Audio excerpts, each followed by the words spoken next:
আসসালামু আলাইকুম। আশা করি আপনারা সবাই ভালো আছেন।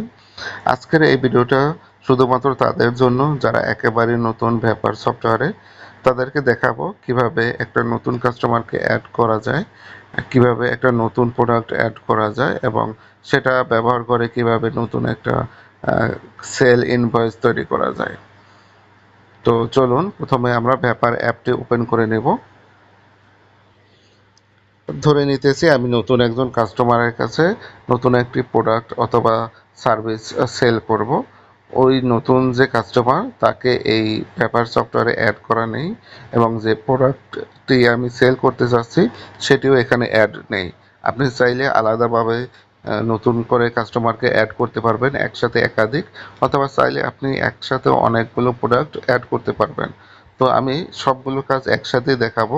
আপনি চাইলে কাস্টমার আলাদা আলাদাভাবে অ্যাড করতে পারবেন, চাইলে আলাদা আলাদাভাবে প্রোডাক্ট অ্যাড করতে পারবেন। সবগুলো কাজ আমি একসাথে দেখাবো, যেহেতু আমি একজন কাস্টমারকে অ্যাড করব এবং কেবলমাত্র একটা প্রোডাক্টে অ্যাড করব। এজন্য শুধু সেল যে অপশনটি আছে নিচে ডান পাশে, এই অপশনটিতে টাচ করব।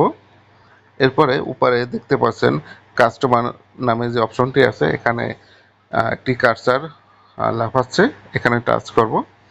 এরপর নিচে ডান পাশে অ্যাড নিউ পার্টনার নামে যে অপশন আছে, এখানে টাচ করব। এখন এখানে কাস্টমারের নামটা এখানে সিলেক্ট করে দেব বা টাইপ করে দেব। ধরে নিলাম কাস্টমারের নাম রিয়াজ।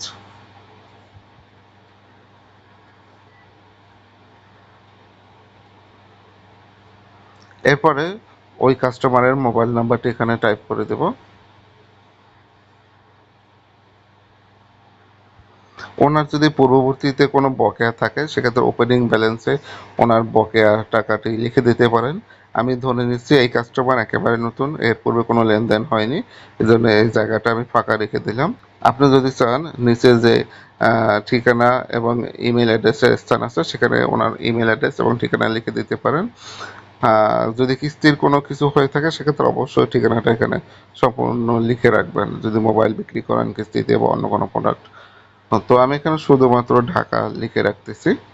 এরপরে নিচে সেই পার্টি নামে যে অপশন আছে এখানে টাচ করে দেব। তাহলে কি হবে, রিয়াজ নামে যে কাস্টমার ছিল উনি আমাদের পার্টি সেকশনে সেভ হয়ে যাবে। এরপরে আমরা যদি এখানে কাস্টমারের নামটি লিখে দিই বা স্ক্রল করি, তাহলে ওই নতুন কাস্টমারের নামটি এখানে আমরা দেখতে পাবো। চাইলে আমরা টাইপ করে দিতে পারি অথবা জাস্ট শুধু সিলেক্ট করে দিলে কাস্টমারের নামটি এখানে চলে আসবে। এরপরে মাঝখানে দেখতে পাচ্ছেন অ্যাড আইটেমস নামে অপশন আছে, আমরা এখানে টাচ করব এবং আইটেমের নাম এবং তথ্যগুলো এখানে সেভ করে দেব। আমি ধরে নিলাম একটি মোবাইল ফোনের ডিটেলস দেব, সেই নামটি এখানে দিয়ে দেব।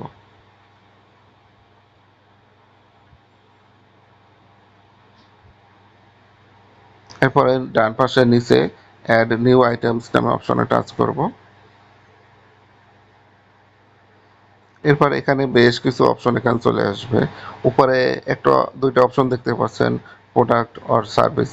তো যেহেতু এটা একটা ফিজিক্যাল প্রোডাক্ট, আমি ফিজিক্যাল প্রোডাক্টটি অন করে রাখলাম। এরপরে যদি বারকোড বা অন্য কোনো কাজের জন্য ব্যবহার করতে চান করতে পারেন।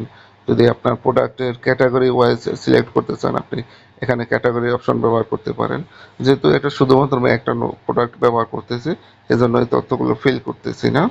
তো এখানে নিচে দেখতে পাচ্ছেন সেল প্রাইস। আমার ধরে নিলাম এই মোবাইলটা সেলিং প্রাইস হবে 30,000 টাকা। আমি 30,000 টাকা দিয়ে দিলাম। ধরে নিলাম এই মোবাইলটা আমার কেনা পড়ছে আরও কম টাকায়, সেক্ষেত্রে আমি পারচেস প্রাইস 28,000 টাকা দিয়ে দেব।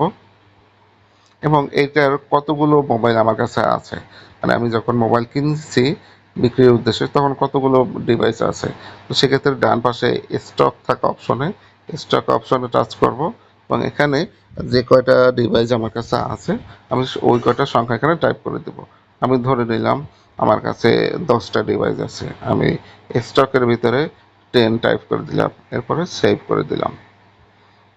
এখন কি হবে, এই যে প্রোডাক্ট আইটেমটা আছে ভিভো Y30, এই মডেলটা আমার কাছে 10টা ডিভাইস আছে। আমরা যদি পিছনে গিয়ে চেকও করি সেখানে দেখতে পাবো। তো আমি কি করলাম, এখন প্রোডাক্টের যে আইটেমটা আছে আমরা সেটা সিলেক্ট করে দেবো, টাইপ করেও খুঁজে পাবো বা লিস্ট থেকে নিয়ে নিতে পারবো। কয়টা ডিভাইস আমরা বিক্রি করব, একটা। কোয়ান্টিটিতে এক সিলেক্ট করে দিলাম, এরপরে সেভে টাচ করে দেব।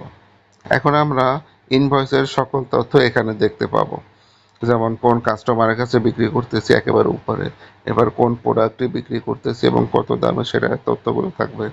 এবং ধরে নিলাম এই কাস্টমার কিস্তিতে ফোনটি নিতেছে এবং সে ডাউন পেমেন্ট হিসাবে আমাকে 10,000 টাকা দিতেছে, সেক্ষেত্রে রিসিভ যে অপশনটি আছে এখানে আমি 10,000 টাইপ করে দেব এবং টাকাটা সে ক্যাশে দিতেছে। এই যে পেমেন্ট টাইপে আমি ক্যাশ সিলেক্ট করে দিলাম।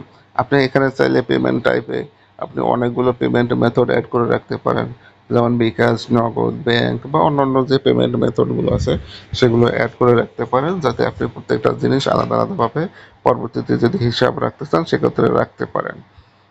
এরপরে যদি আপনি চান কোনো নোট হিসেবে এখানে লিখে রাখবেন, সেক্ষেত্রে নোট অ্যাড করে রাখতে পারেন।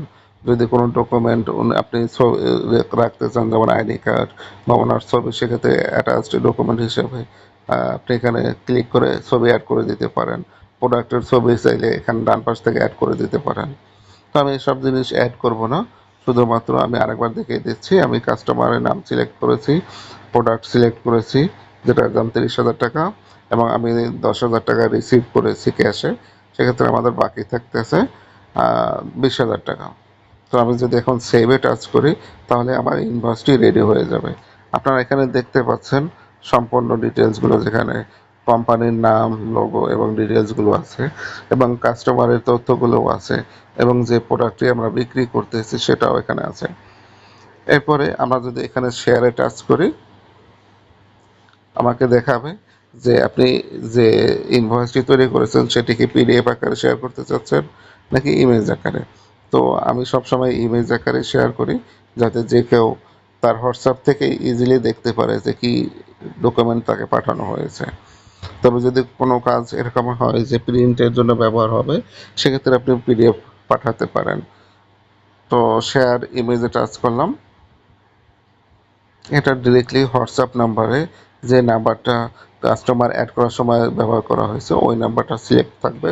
জাস্ট আপনি এখানে সেন্ডে টাচ করলে সেন্ড হয়ে যাবে। আপনি দেখতে পাচ্ছেন অটোমেটিকলি এখানে চলে গিয়েছে এবং এই যে ইনভয়েসটি আছে এখানে পুরো ডিটেলস থাকবে।